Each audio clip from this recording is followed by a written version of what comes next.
guys, welcome back to my channel. So today I'm going to be filming part 2 of the Cilka's Journey book review. It's been a few days and I have finished the book and I want to give you guys my feelings on it, my honest opinions, and just give you some insight on whether I thought it was a good book to read and things such as that.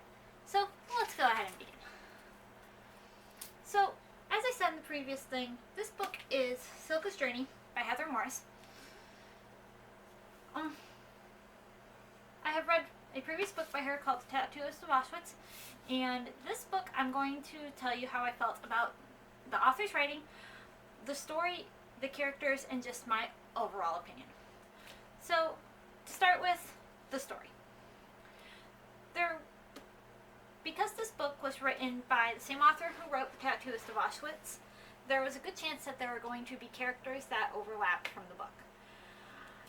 Simply because the main characters in this book, Cilka, is a secondary character in the book The Tattooist of Auschwitz. Now, with that being said, I feel like you could read this novel without having read The Tattooist of Auschwitz and not be completely lost. The author uses flashbacks throughout this novel to link it to the previous novel, and through those flashbacks she gives you insight into Cilka's past and things that happened in the previous novel that they did not cover completely, and also enough background information that you'll understand who the characters they are referencing are, because she does reference a few characters in this book that were in her first book. I believe that these flashbacks make it so the backstory is understandable and that you would not need to read the first one, even though I do highly recommend reading The Tattooist of Auschwitz. It was an amazing book. But I don't believe you need to read that book to understand this one. Now, as for the writing, I personally feel like the author did a great job writing this novel. The use of flashbacks to greater understand what happened in the past was presented in a way that they also helped understand the inner turmoil that Cilka was facing throughout the novel. I do, however, feel like the author spent a little too much time on Cilka's past and how she dealt with that than the other aspects of the book. And the other things that were happening in the book seemed to happen kind of quickly and with not as much detail as you could have covered it. Especially the end of the book, I feel like the ending was very quickly summed up and then it was just abruptly ended.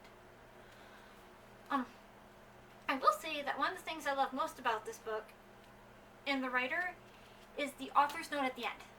As I said in the previous video, this book is based off of a true story, and in the author's note at the end of the book, she shares how she found out the information about Cilka and what truly happened to her after Auschwitz was liberated.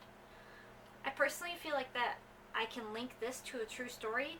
I feel like it helps me to better understand that things like this did actually happen, that this isn't just a book. The point of this book isn't the happy ending. It's the trials and the problems that Cilka faces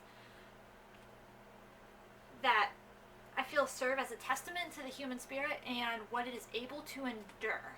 Overall, I would give this book a 5-star rating. This was one of the books that I could just not put down. The book only took me 2 days to read, that's how good it was. The characters in this novel were complicated and conflicted like a person should be, and as I said before, the fact that these people were real and these things actually happened just makes the book overall better for me and more relatable in understanding that these were real events. If you're interested in historical fiction, love stories, anything like that, then I believe that this would be the book to read. I also do recommend going and reading her other book, The Tattooist of Auschwitz, if you're at all interested as well. So, thank you for watching, guys, and I'll see you next time with the next book review. Bye!